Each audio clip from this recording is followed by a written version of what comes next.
ગઈકાલના ઘટાડા બાદ આજે બજારમાં રિકવરી. નિફ્ટી લગભગ 150 પોઈન્ટ ઉછળીને 24,000ને પાર. બેંક નિફ્ટી 400 પોઈન્ટથી વધુ વધ્યો. મિડ કેપ સ્મોલ કેપ શેરોમાં 1%થી વધારેનું આઉટ પરફોર્મન્સ. ઇન્ડિયા વિક્સ 7%થી વધુ ઘટ્યો.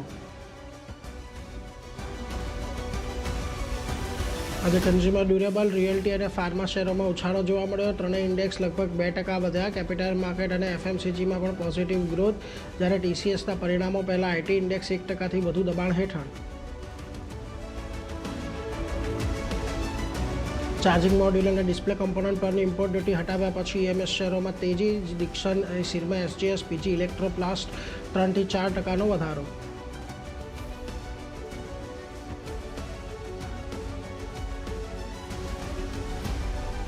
કલ્યાણ જ્વેલર્સમાં પરમ દિવસે આવેલા મોટા ઘટાડા બાદ આજે પણ મજબૂત તેજી. કલ્યાણ જ્વેલર્સ કન્ઝ્યુમર ડ્યુરેબલ ફ્યુચર્સમાં ટોપ ગેનર તરીકે ઉભરી આવ્યો. શેરમાં 10%ની અપર સર્કિટ લાગી. સિટીના રિપોર્ટ પ્રમાણે એસેટ લાઇટ મોડેલ આગળ જતાં ડીલેવરેજિંગમાં મદદ થવાની આશા.